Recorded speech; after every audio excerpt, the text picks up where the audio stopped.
Hello, hello, hello, beautiful people. How are you today?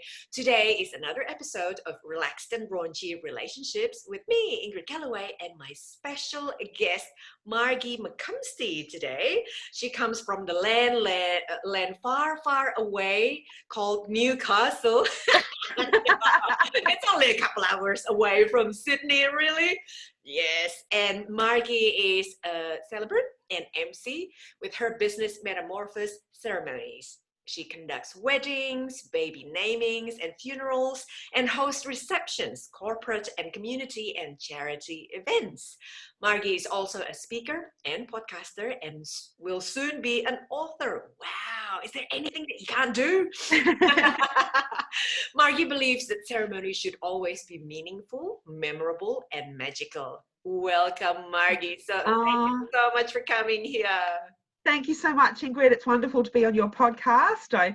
I love relationships that are romantic and relaxed and raunchy, so it's great to be here. And of course, we're speaking with Ingrid today as well. And Ingrid Galloway is the founder, relationship coach, and chief relaxation officer of KAHYANGAN, and that means heaven. That's beautiful.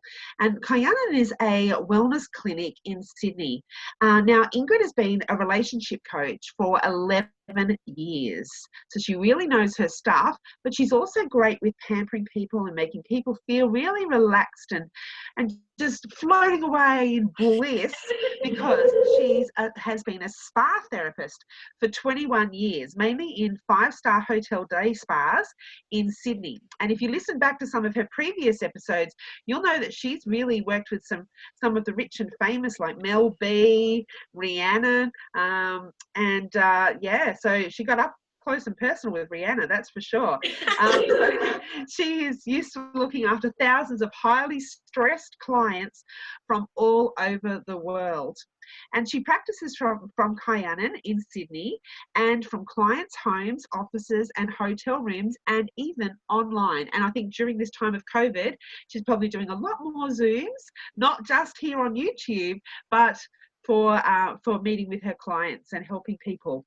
Now, Ingrid's work has always focused on stress, relaxation and relationships. And being a celebrant, I know all about relationships, but Ingrid knows the ins and outs. After I marry them and send them on their way to live happily ever after, Ingrid's the person who makes sure that the happily ever after continues.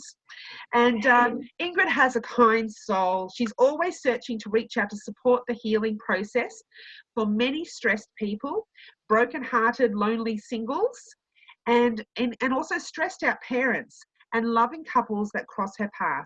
She does one-on-one coaching sessions, group workshops, and also does retreats for broken-hearted singles and loving couples. So it's fantastic to be speaking with you today, Ingrid. Thank you for inviting me on. My pleasure, always a pleasure. Now, Margie, I'm quite interested to find out your why. What is your why? Why do you do what you do? Oh, look, I was raised in a very Catholic family, and we used to sit in the front row, the front pew on the right-hand side at my local church, and we'd go to church every Sunday. I went to the local Catholic school. I'm not Catholic anymore, but when I was sitting there, I loved all the ceremony and the ritual, and I remember saying, when I get older, I want to become a priest. And I was quickly told that no, girls can't become priests. And I was like, all right, well, I guess I'll have to be a nun. But the nun didn't get to do all the things the priest got to do. I loved the drama and the theatricality of it all.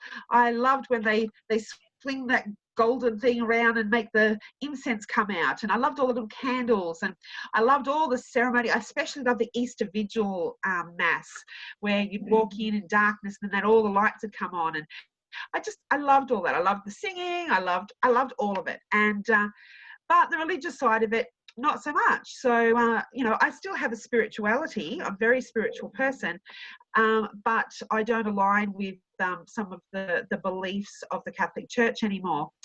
And I've always loved public speaking and theatre, and so I've done a Bachelor of Arts with a double major in theatre studies and a major in an extended major in communication studies at the University of New England in Armidale.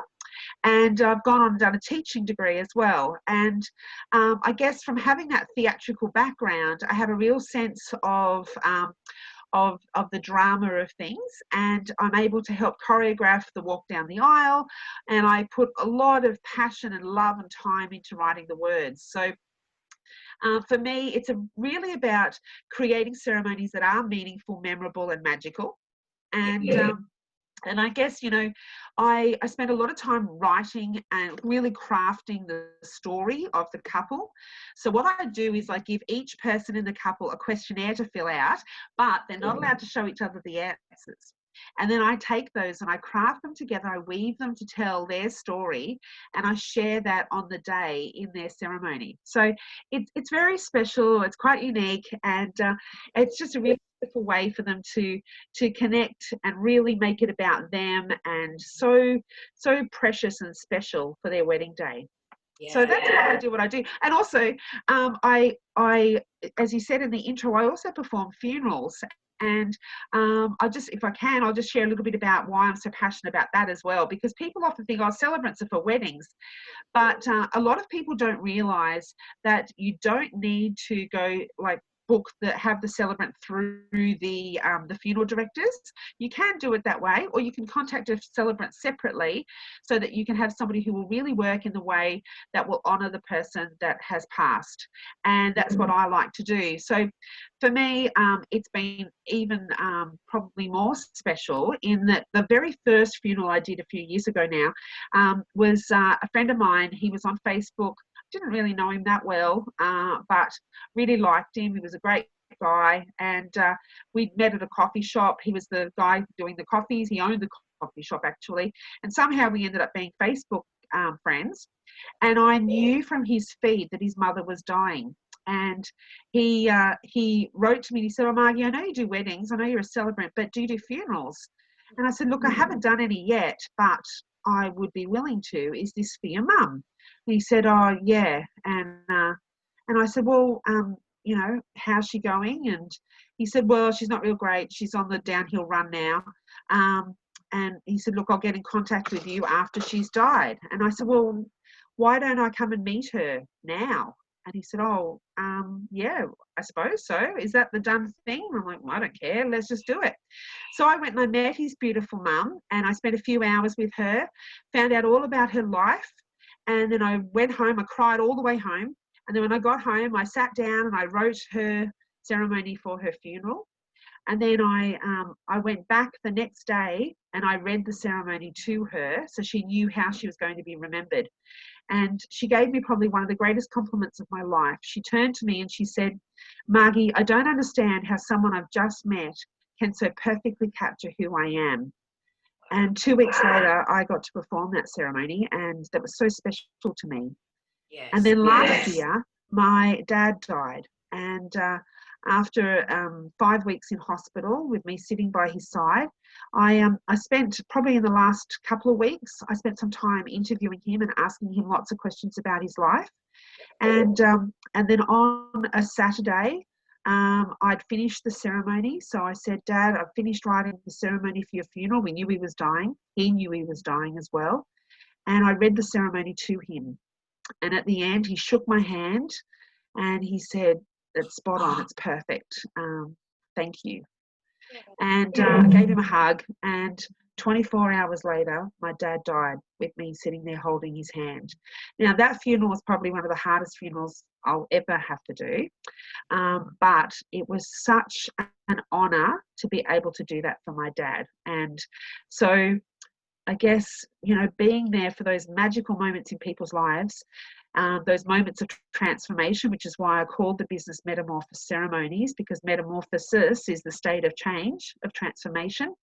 And so then for those times when people are being born and it's a transformation coming into life, or changing from being, you know, single to being married, or I also do divorce ceremonies. So for people who are changing their life again and transforming into the next stage, or indeed just uncoupling. Is that what's the official term? Yeah. Yeah, I think Gwyneth Paltrow used it first, that conscious uncoupling.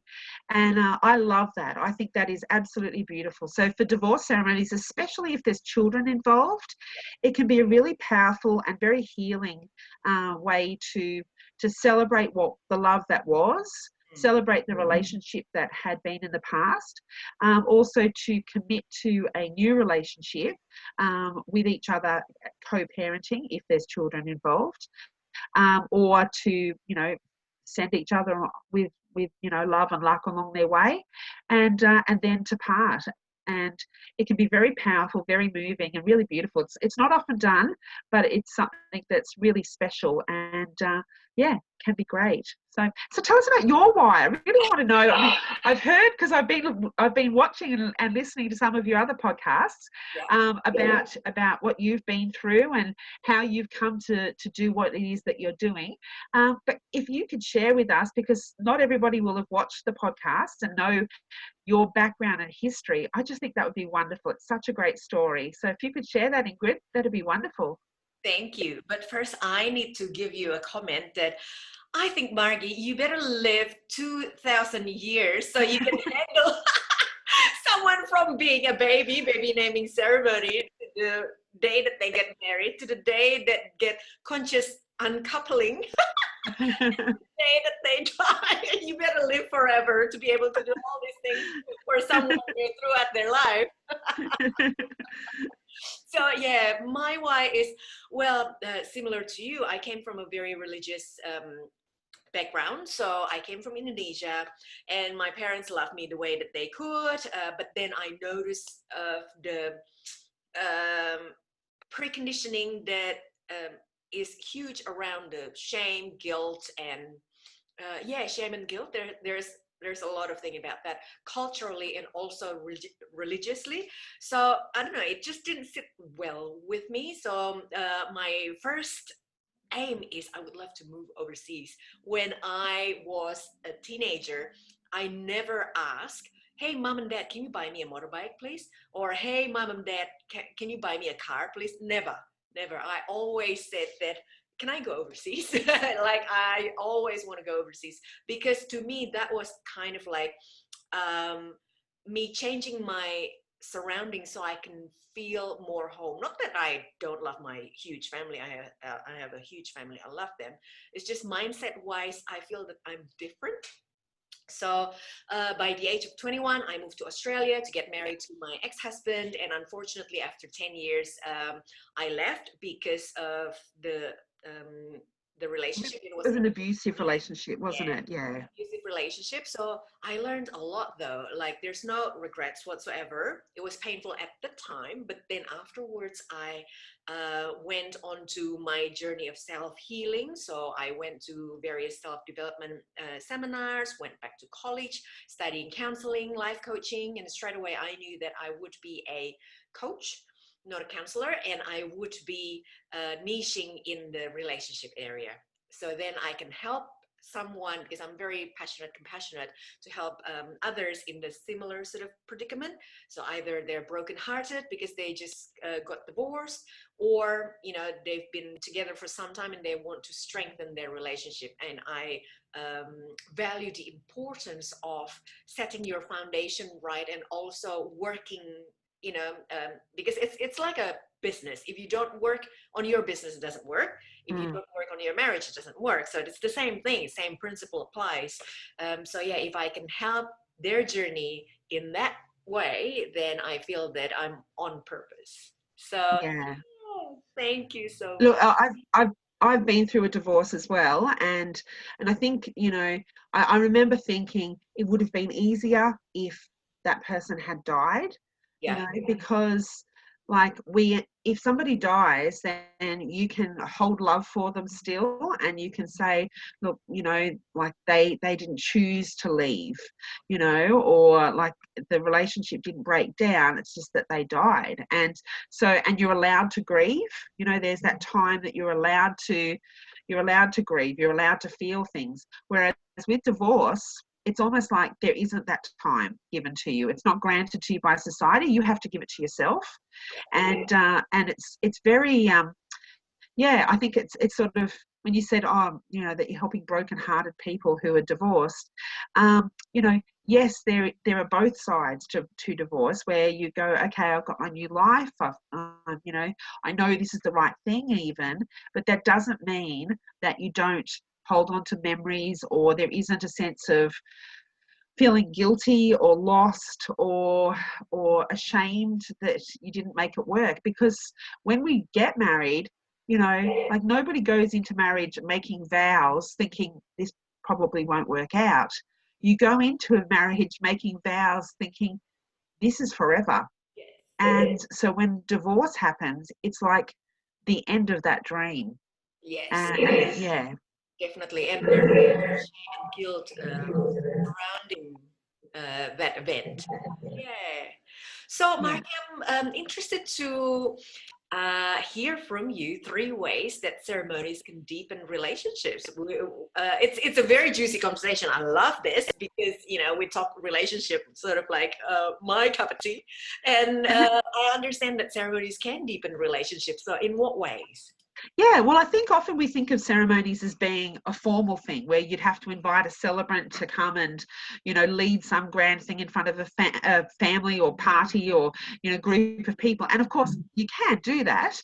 And renewal of vows and all those things. I do a lot of those ceremonies, and they're absolutely beautiful. I adore them. But ceremony and ritual can be brought down to like the small elements, the mundane elements, the day in, day out rituals of your life. So you asked me to choose 3. So I thought about the 3 different elements of life that come through in relationship that we could apply ceremonies to. So I've actually come up with 3 ceremonies to share with you all. And so they're based on mind, body, and spirit. So the first one is mind. So this one is an idea it could be a great date night, especially for one at home. So especially if you're in Victoria and you can't leave the house, this one's for you. So take some time out, create the ambience. So if that means lighting candles, just making the space feel sacred, and then take turns playing a song for your partner. So you might take some time, explain why you're playing this song for them and what the meaning is behind it for you. Maybe it's a song that you first danced to. Maybe it's a song where the lyrics express what's going on inside you and how you feel for that person. Maybe it's a song that reminds you of a movie that you watched together. Maybe it's a classical piece that really moves you to tears and just makes your heart swell with love for that person. So it's about expressing to them how you feel about them and then playing the song. Now, if you sit opposite each other and you take the time when you're playing the song to either look straight into their eyes, and even if you're able to sing to them, or mouth the words if you feel uncomfortable with your voice, I'm sure they're not going to mind. It's so romantic and so beautiful. And then if you each take turns to do it, you can do it as long as you like. I've done this before and we did it for hours. And these days, with your phones and, YouTube, Spotify, it's so easy to bring up a song and go, oh, this song really shows how I feel, and then let the words and the music of the song tell the story and tell the other person how you're feeling. So that's my first little ceremony that you could do with somebody.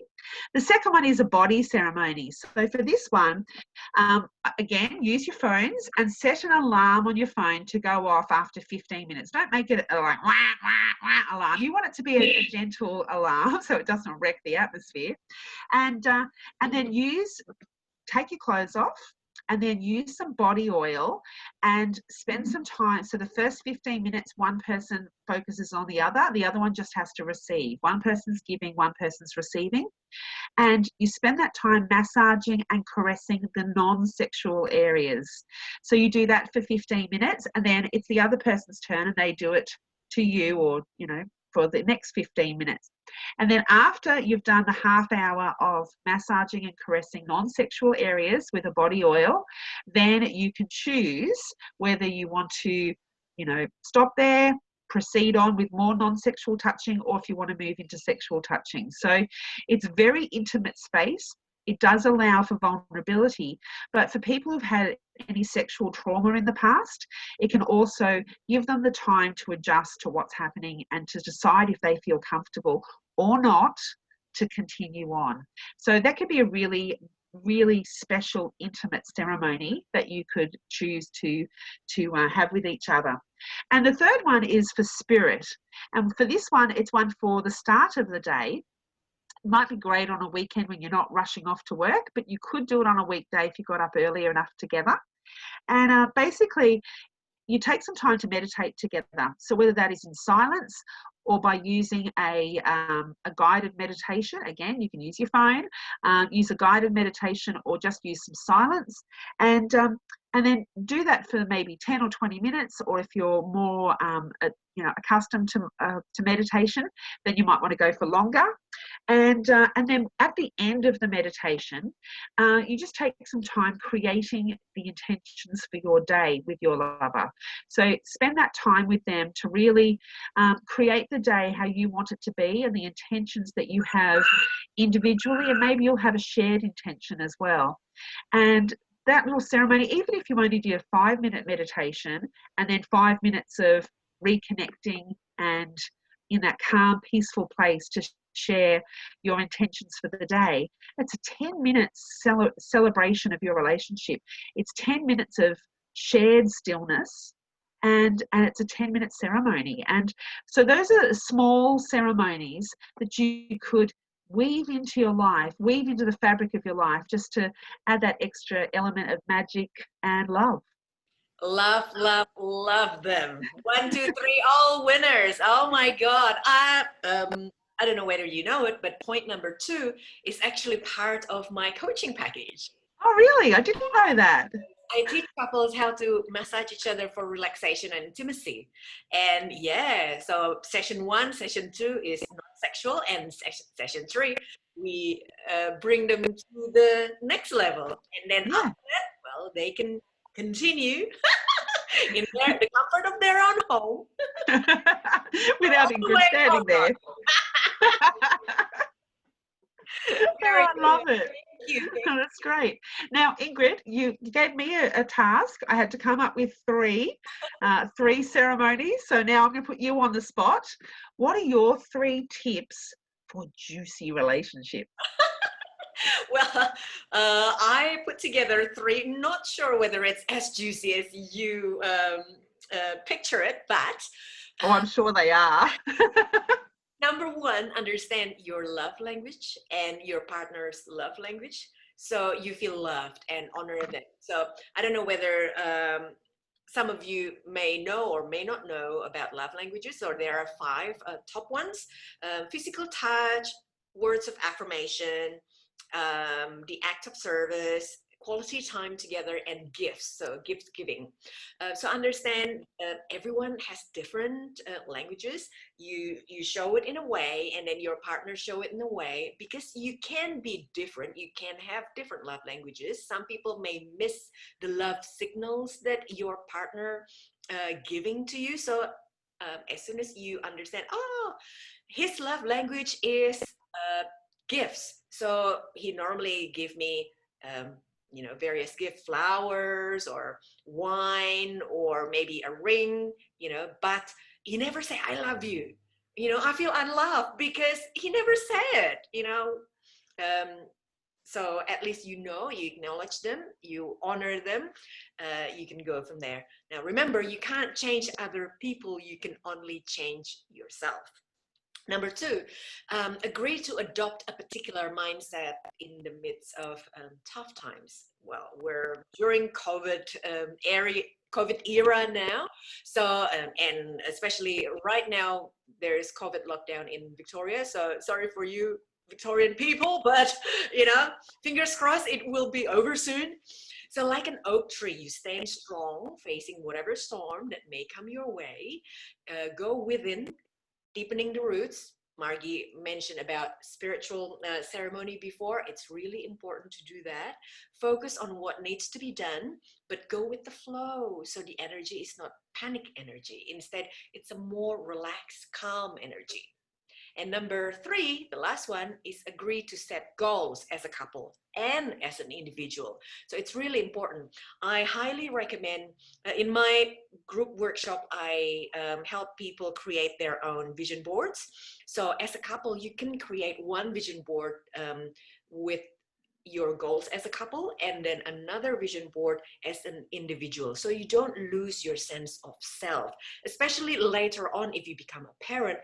That sense of self become even more lost because you become responsible for more people in your life. You really want to know who you are and what's your goal, so you feel more balanced. Ask for professional help if you can't do this yourself, and focus on what's important, because everything else that's not important, it's just noise. So you focus on what's important for you. So those are my 3 tips. They're great. Thank you. Excellent. So now, people, we come to the fun part of the podcast, true and false statements from Margie. Let's guess which one is correct. Margie has loved spicy food from a young age. The hotter, the better. Ooh, I love chili as well. Number 2, Margie competed in a burlesque dancing competition and came second. Which one is true? I will guess number 2 is true, because I sense that you have this sort of like cheekiness side of you, and you may be a bit more, out there. So you may write burlesque. Well, you're right. Number 2 is true. So I've got a funny story about both, actually. So I am not good with chili, and I had a Korean friend in high school, and I went to her house for lunch, and they offered me to stay. Well, I went to her house and they offered me to stay for lunch, and they were having noodles. And I was like, oh, noodles, okay. Anyway, I had no idea Korean noodles can be really hot. And I had never had spicy food. And so I'm trying to eat the noodles, and I didn't want to be rude, and so I was just trying to eat them normally, and I had tears streaming down my face. My face has gone bright red. I'm really sweaty. And they're like, is it good? I'm like, yes, it's lovely, thank you. And I was not coping at all. Anyway, everyone was just watching me, and then there was an old grandmother who spoke no English at all, and she started laughing. And as soon as she started laughing, everyone started laughing. And I'm trying to drink water because I didn't know, that milk could help or anything like that. So I'm drinking water, copious amounts of water, trying to end it, and it wasn't ending. And it was just, and they yeah, they took pity on me. but yeah, I was being ultra polite, and that made it even funnier, because I was obviously this poor little white girl who just could not cope with the chili. And the burlesque, that I actually went to see Burlesque Idol at Lizottes, which is a fabulous theatre restaurant here in Newcastle. And I was watching it, and I was just in the audience, and I was like, I turned to my partner and I said, I'm going to be up on that stage this time next year. I'm going to go win Burlesque Idol. And he's like, what, you? And I'm like, yep, me. I'm going to do this. Anyway, so over the course of the next year, I found a burlesque dancing class. It was more like cabaret than burlesque, but I did that. I went to the teacher of the burlesque class, and she'd never done like actual burlesque. And so I went up to her because I was trying to choreograph a routine for this production. And pasties, they're like the nipple tassels. And I was having trouble trying to get them to twirl the same direction. So I went to her and I said, can I just ask you a quick question? How do I get pasty tassels to twirl in the same direction? And she looked at me in shock, had no idea what I was talking about, definitely didn't know how to do it. It's all in the shoulders, but I didn't know that at the time. And so yeah, anyway, I performed in the show. I did a routine with I did a routine when I was a housewife, and I didn't use a feather boa. Instead, I used a vacuum cleaner. I used the hose of the vacuum cleaner. So I was pretty much naked with this vacuum cleaner between my legs and rubbing the hose up and down. And yeah, it was a lot of fun. Anyway, I came second, which was just awesome. So much fun, and I really enjoyed it. So yeah. Now, Amazing. I hope you've got as good a story for this one. So now, Ingrid's true and false is a little bit controversial. So is it question number one, or statement number one, which is Ingrid's client texted her, "Kill me now," or is it statement number two, Ingrid's husband texted her, "Kill me now"? I'm going to hope that it's number two, because I think number one, if they said "kill me now," you might take it seriously, that their life is that terrible. But Ingrid's husband, I can imagine, I know Ingrid's got a young child, so I can imagine that Ingrid's husband might have been like knee deep in vomit or something and just gone, "Kill me now." But that's my guess. Am I right? You are correct. Yes, it's number two. Well, for some of you that may have stalked me on Facebook, I do have two kids, and they were up to no good a lot of the time. But in this story, so a couple of years ago, I went to work, and then at work, I saw my husband's text, "Kill me now." I thought, what is it now, really? And then he showed a photo of hair cut underneath the high chair. So all this hair in the high chair, and he said, "Kill me now." So yeah, guess what? Child number one, well, that was the picture of child number two, by the way. Child number one, she had cut her own hair 3 times, and the second time it was so bad that I had to run to the barber shop, and then the lady just get the clipper number one or number two, like very, very short one, was everything. Is that the last time she cut her own hair? No. I hope you've got photos if she becomes. I hope you've got photos in case she becomes a hairdresser in the future.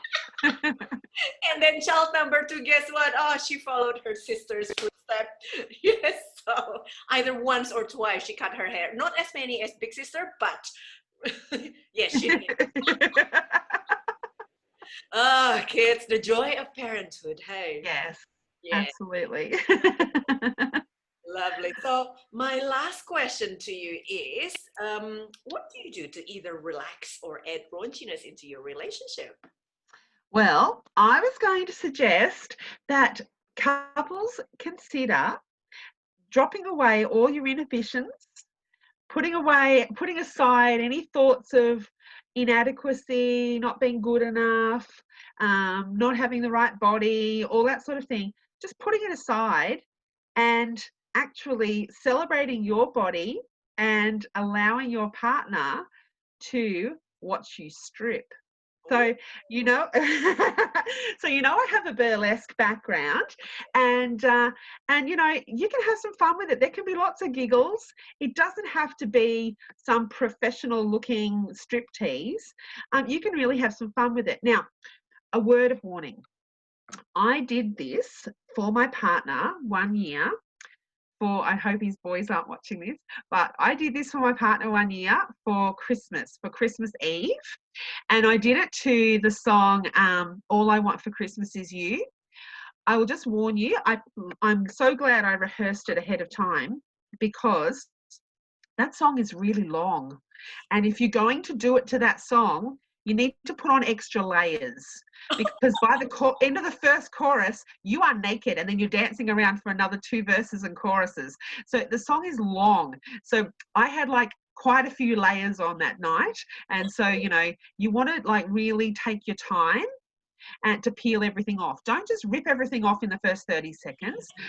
Do some dancing fully clothed, then, take the necklace off seductively, woo, and then throw it at him or her, and have some fun with it. So guys, you can use your socks, you can use your hat, you can, add extra elements to ensure that you've got even more ways of teasing and making it fantastic. Have some fun with it. I think we all worry about, looking good and avoiding looking bad. And so, we think, oh, I can't dance, I can't move, I can't strip in front of somebody.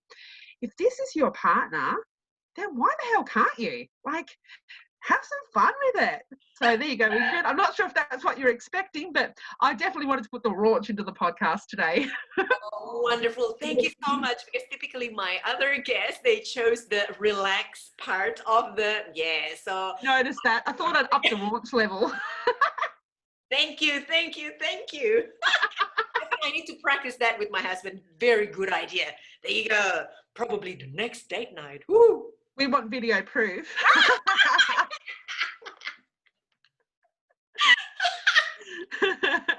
Well, probably not.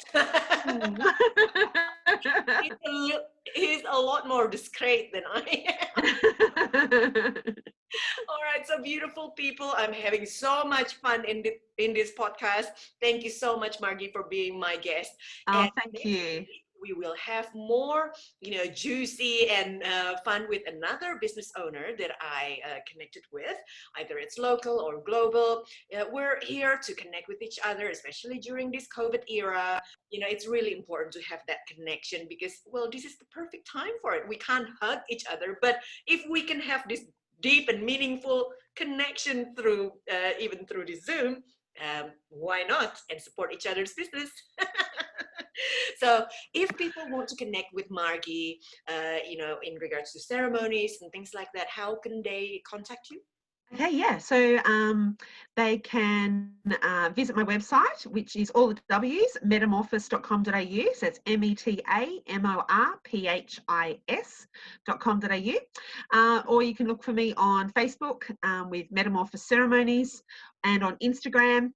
And I also have a podcast called The Wedding Wombat. So if anyone's getting married or you know someone who is, then send them over to have a listen, where I showcase wedding vendors around Australia, and also chat about all sorts of interesting things about what music to have to go down the aisle, how to make your relationship juicy and your marriage even juicier, or how to incorporate the memory of a loved one in a ceremony. So there's lots of things in there.